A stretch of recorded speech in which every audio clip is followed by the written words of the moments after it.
Morning, everyone. Good Vach, Chanukah Sameach. Apologies that this is not going to be a live broadcast. This is 8 o'clock in the morning, and I'm afraid I'm not around at 9:30. But I hope that you enjoy the content. We wish long life this morning to Shlomo Chaim ben Moshe Seaton, to Leib ben Yisrael Halevi Lipfriend, Yaakov ben Moshe Kulang, Perez Shimon ben Hirsch Wolf, as well as those that are saying Kaddish in their year: Leah Bas Feivel, Rabbi Yaakov Tzvi ben David Aryeh, Sivia Bas Mordechai, Avram ben David Slavin, Shlom ben Yisrael Morris, Sipora Feigel Bas Reuven Baruch, Shalom ben Eli ben Bas Feivel, Frumish Shana Bas Yaakov Shmuel, Caleb ben Bas Henoch Yim Yochid ben Chav Moshe Elias, and so Marco Bas Binyamin, which each and every one of their respective families long life. So we said after we had just finished and completed the book of Orcha Tzadikim, the way of the righteous, that we would share each day a couple of thoughts about Chanukah, and then we will be moving on to something new, to greener pastures after Chanukah. So a couple of thoughts to begin with. If I remember going into the Yavne nursery, our shul nursery, last week, and we were having a discussion with the kids as to what night it is and how many candles are lit. So imagine you say to a kid, you say, tonight, it's the second night of Chanukah, or let's make it's the third night of Chanukah. How many candles do we light? And the kid puts up his hand and he says, third night, 3 candles. You'll say to the kid, wrong, it's 4 candles. So the next, you say to the kid, imagine it's the 5th night of Chanukah now. How many candles are we going to light? 5th night, 5 candles. 5 candles, says the kid. Wrong, 6 candles. Kid's going to be very, very surprised. He knows that we light, or he or she knows that we light 1 candle, 1 flame for each of the nights of Chanukah. So it should correspond. And yet we don't. Why is that? The answer is that there is something called the shamash. The shamash is the sturdy flame that we light, that guardian that stands tall, and that is used every single night to light the other flames. And yet we just showed and demonstrated that shamash, despite being there, despite the fact that he's giving light to the others, he doesn't count. Why? And the idea is that I heard from Rabbi Y.Y. Jacobson is as follows. There are some people in life that dedicate themselves to enhancement, to self-promotion, to self-growth. And that's great. And there's no question that they will accomplish and they will achieve in life. But the greatest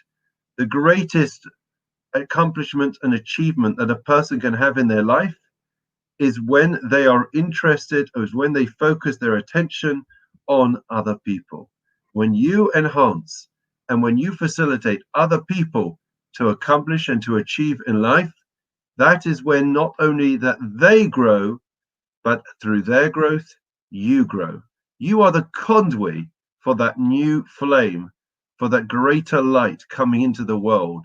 Their growth is your growth. You'll be a different person as a result of being their teacher, being their guide, being their mentor. It's a phenomenal idea about the shamash that on the one hand doesn't count. It's the silent guardian that stands there, and yet we notice that the shamash is always taller than all the others, because although he doesn't count, he makes the world of difference. One further idea before we conclude, and that is regarding Joseph and the Hasmoneans. So we shared already, and this just follows on from what we just said. We know that Joseph at the beginning of Vayeshev is riding high. He's got the coat of many colors. He seems to be his father's favorite son. And he has these dreams. By the fast forward to the end of the parsha, instead of riding high, he's now on a low. He's now been sold into slavery. He ends up being cast away into Egypt. He's on a low. Fast forward to Parshas Miketz, we find that he ends up in end of Vayeshev, beginning of Miketz. We find him in prison with the butler and the baker. He's on a low. By the end of Miketz, he's riding high. All of a sudden, he's the viceroy of Egypt. He's able to govern and to control the whole of the land. Why is it that he goes from a high to a low, from a low to a high? What changed? And the answer is dreams. Yosef's dreams at the beginning of Vayeshev are as follows. He tells his brothers, he tells his father, listen, everyone, I want you to hear my dreams. Fast forward to the end of to the beginning of Mikate, what does he say to the butler and the baker? Please tell me your dreams. I want to hear what your hopes, your aspirations are, and then maybe I can help make them a reality. When you think about just yourself, then you end up falling. You're never going to reach the same heights as when you think about others. Yosef went from being somebody who was entrusted with the future of the Jewish people, that he was meant to lead his brothers, meant to be there for everyone else, but it was about his dreams, and therefore he came stumbled and fell and ended up in a low by the end of Vayeshev. But the end of Miketz, he's learned his lesson. Now he's interested in everyone else first and himself second, and that's why we notice that he reaches great heights. When it's about the we rather than the I, then all of a sudden the dreams and what you can accomplish through the other person, as we said with the Shamash, are phenomenal. Let's move on. So we know the story of the Chanukah is that the Hasmoneans succeeded. They overcame the mighty Greek army, and eventually they rededicate the temple. But that victory was rather short-lived. We know that just a century later, the Romans conquered the land of Israel and got kicked out the Syrian Greeks. And a generation, just one century later, and what happened? And that was the destruction of the temple in 70 after the Common Era. So if we go back to when the temple was destroyed, there's one innocuous detail that many people forget. What is that? That is the fact that Vespasian was the emperor, was in control, and Rabbi Yochanan ben Zakkai could see the writing on the wall. There was, instead of this shamash mentality and attitude, it was very much enmity and jealousy between everyone, and it was leading to a destruction of the people even before the Romans managed to break through the siege. And Rabbi Yochanan ben Zakkai was smuggled out, contained in a coffin, feigning his death, and then he stands eventually in front of Vespasian. And the story is well known. He has three wishes, as he prophesies that Vespasian is going to be the emperor, and he is the emperor because the previous one had died. And Vespasian grants him a wish. What's the wish of Rabbi Yochanan ben Zakkai? He says, "Ten li Yavne, give me Yavne."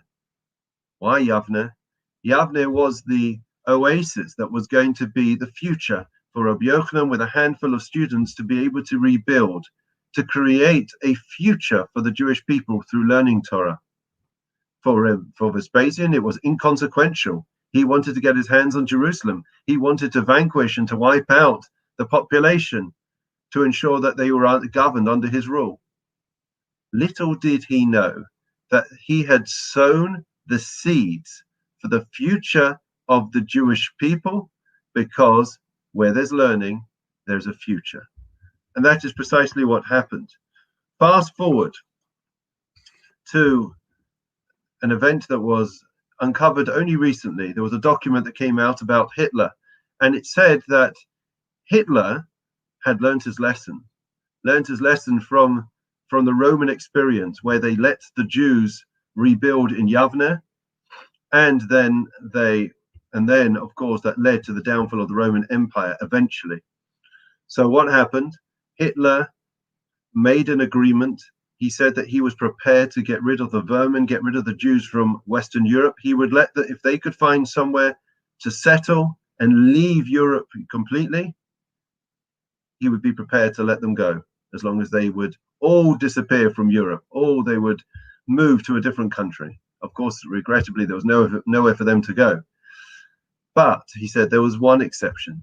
The Jews of Eastern Europe, he was not prepared to let them leave. Them, he had to destroy, to wipe out. Why? What was the difference between the Jews of Eastern Europe and the Jews of Western Europe? The answer is the Jews of the Eastern Europe, in the words of Hitler, were Talmudin. They were the Talmudic Jews, the Jews that were immersed in learning, the Jews that had the yeshivas, that had the Talmudical academies, that had these great bastions of Jewish learning. Hitler knew his history. Hitler knew what had happened, what had occurred with the Romans.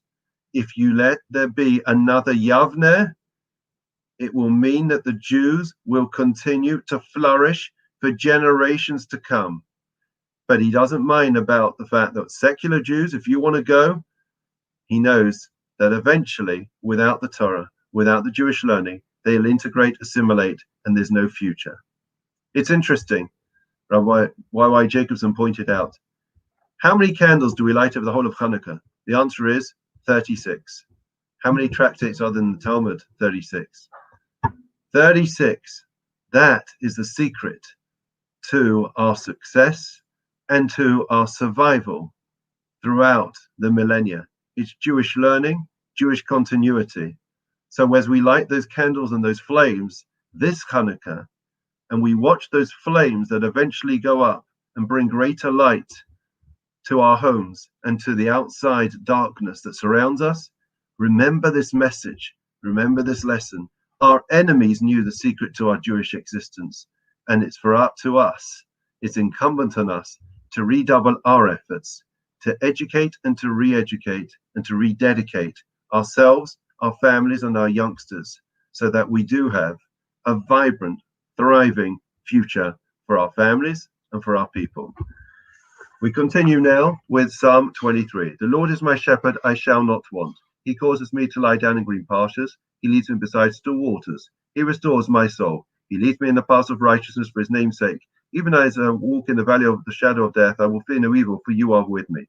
Your rod and your staff, they comfort me.